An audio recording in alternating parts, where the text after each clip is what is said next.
Operation सिंदूर पर 32 घंटे की बहस से किसको क्या मिला, मोदी ने क्या हासिल किया और राहुल गांधी ने क्या साबित किया।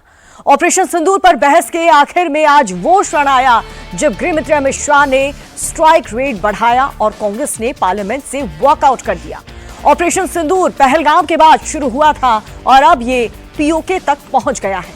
3 आतंकवादियों के सिर में गोली मार करके पहलगाम का बदला पूरा हुआ और अब पीओके लाने की बारी है। मोदी सरकार ने आज कांग्रेस को खुल्लम खुल्ला चैलेंज कर दिया कि कांग्रेस ने पीओके दिया था, बीजेपी उसे लेकर आएगी।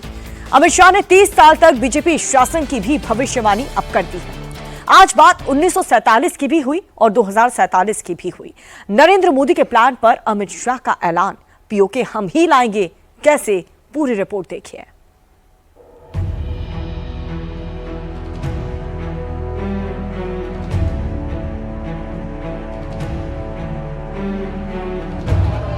नरेंद्र मोदी को सियासी शतरंज के खेल में फंसाने के लिए विरोधियों ने कैसी फील्डिंग बिछाई?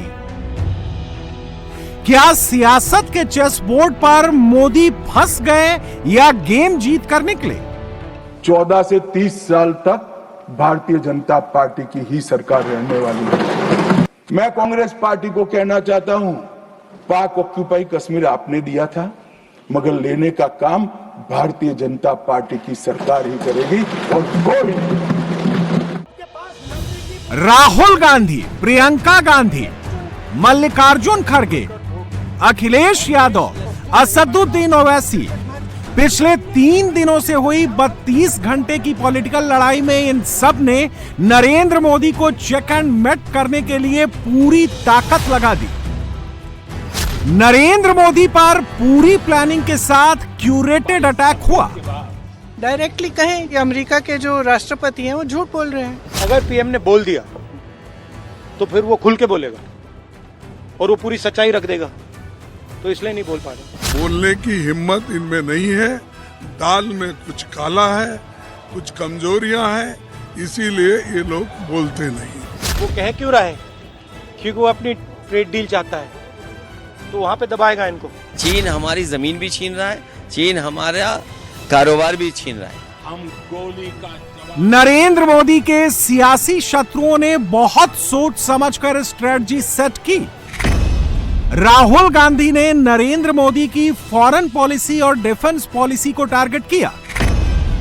प्रियंका गांधी ने इंटरनल सिक्योरिटी और इंटेलिजेंस सिस्टम को हिट किया।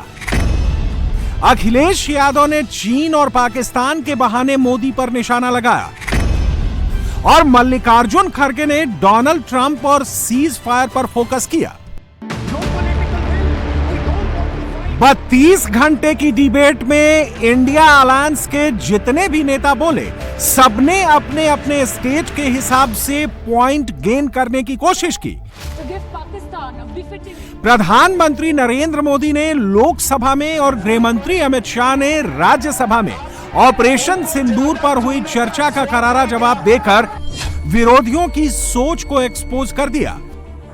हर रोज कह रहे हैं कि आप हमेशा है नहीं, आप हमेशा नहीं रहेंगे, आप हमेशा का तो मुझे मालूम नहीं साहब। मैं 61 का हुआ हूं। 14 से 30 साल तक भारतीय जनता पार्टी की ही सरकार रहने वाली है। मैं चिदंबरम साहब को कहना चाहता हूं, आप वोट डाल दो, भारतीय जनता पार्टी की सरकार में थी। 30 साल तक भारतीय जनता पार्टी की सरकार रहेगी। मान्यवर, मैं 2015 में बोला था, हमारी उड़ीसा कार्यकारिणी में, भुवनेश्वर कार्यकारिणी में। अब ये 5 साल गिन लो तो 15 तो हो ही गए और 15 भी हो जाएंगे। गृह मंत्री अमित शाह जब राज्यसभा में बहस का जवाब देने के लिए खड़े हुए तो राज्यसभा में विपक्ष के नेता मल्लिकार्जुन खड़गे के साथ कांग्रेस के सभी सांसदों ने हल्ला करना शुरू कर दिया। वो नरेंद्र मोदी से जवाब चाहते थे। जिस प्रधानमंत्री यहाँ रहते हुए भी अगर इस सदन में नहीं आते तो इस सदन का अपमान है। धन्यवाद। दरअसल मोदी का सिर्फ बहाना था, विपक्ष को राज्यसभा से वॉकआउट करना था। मुझे मालूम है मान्यवर, ये क्यों जा रहे हैं, मुझे मालूम है मान्यवर, मुझे क्यों जा रहे हैं। वो इसलिए जा रहे हैं कि इतने सालों तक वोट बैंक प्रोटेक्ट करने के लिए, आतंकवाद को रोकने के लिए इन्होंने कुछ नहीं किया। ये डिबेटें सुनी ही नहीं सकते, ये जवाब है सुनिए। कांग्रेस और विपक्ष के सभी नेता लोकसभा में मोदी का हॉट टेम्पर देख चुके थे। राज्यसभा में अमित शाह के तल्ख तेवर उनसे बर्दाश्त नहीं हुआ। तीनों आतंकवादी मारे गए हैं। कोइंसिडेंट देखिए मान्यवर, देश भर से मुझे बहुत एसएमएस आए थे, विशेषकर जो मारे गए थे उनके परिजनों का, इनके सर में गोली मारिएगा, जब भी मारे तब।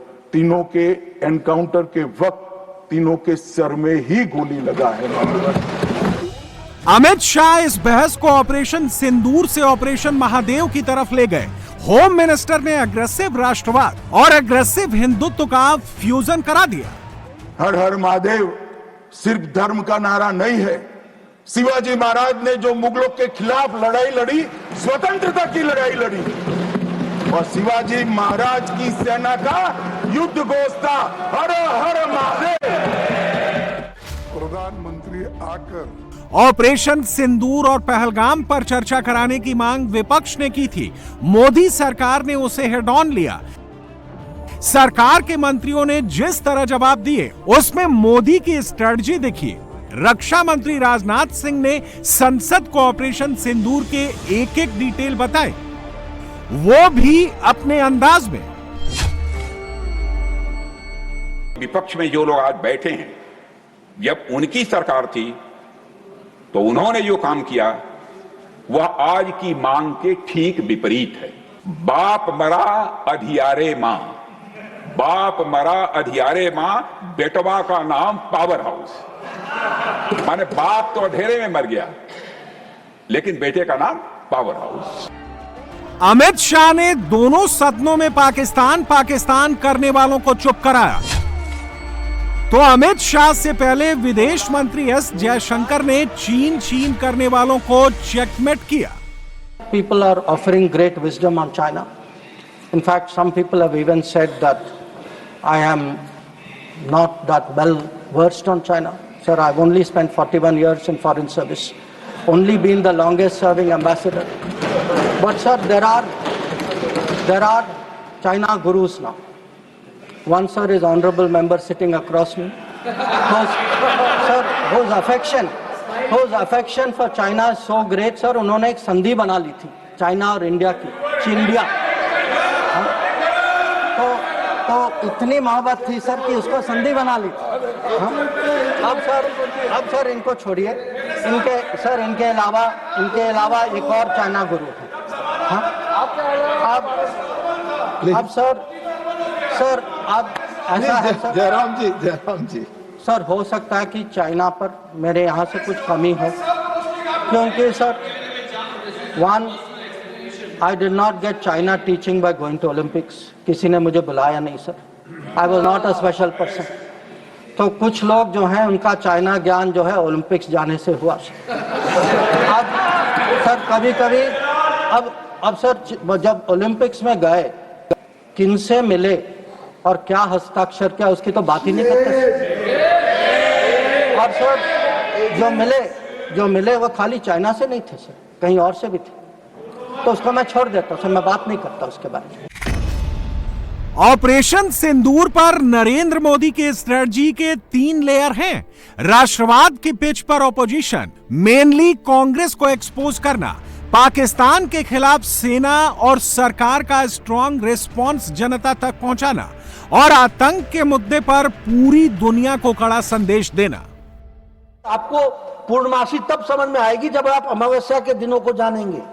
वो हमारे को गोलियों से भूनते रहे और हम बिरयानी खिलाने चले रहे। यानी आप अपीजमेंट में मिठाई पे मिठाई खिलाते चले गए और वहां से बम और गोलियां चलती रही।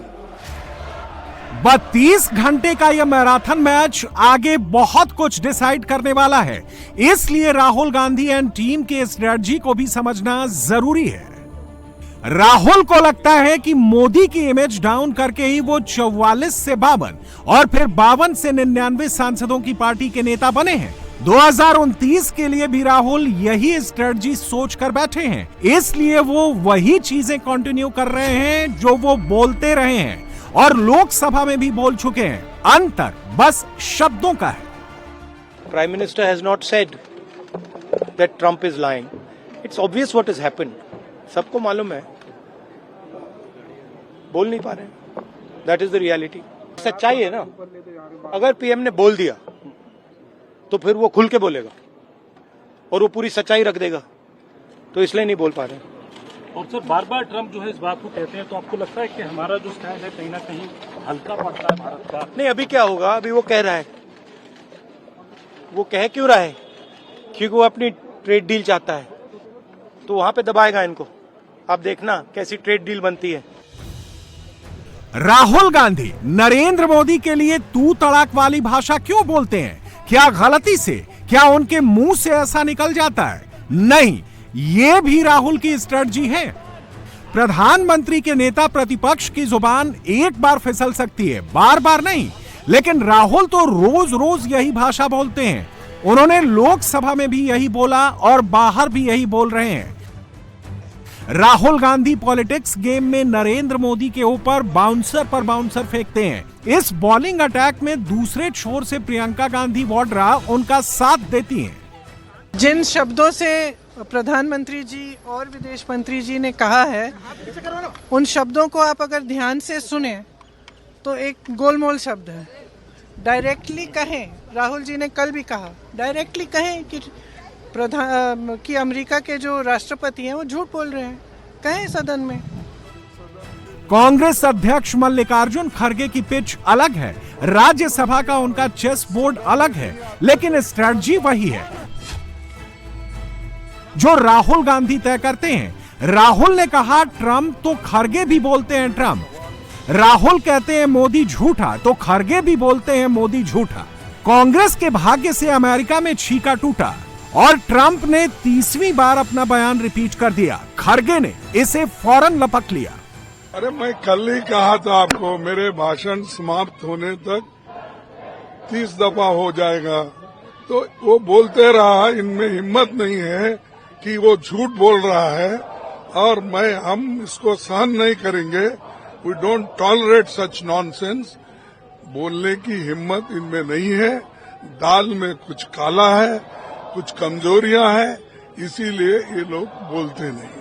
और हमारी पॉलिसी ये रही कि जब हमारी पॉलिसी ये है, कोई थर्ड पर्सन हमारे बीच में निगोशिएशन करने के लिए हमने कभी माना नहीं और आज भी हम नहीं मानते। इन्होंने कैसा माना, क्यों माना, क्या कमजोरी है, ये सब देश को बताना चाहिए।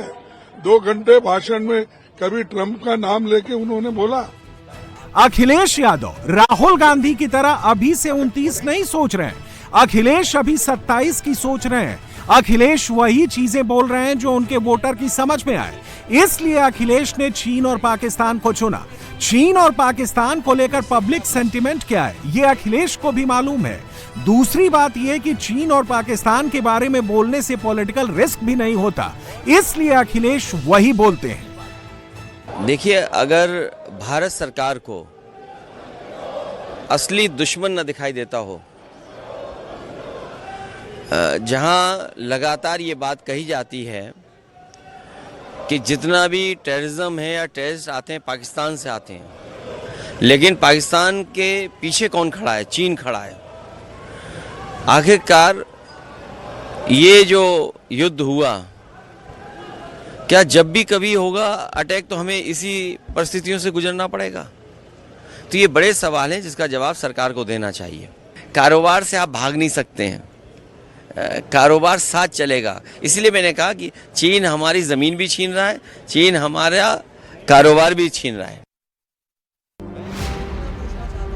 कड़क राष्ट्रवाद या मस्कुलर नेशनलिज्म नरेंद्र मोदी की यूएसपी है।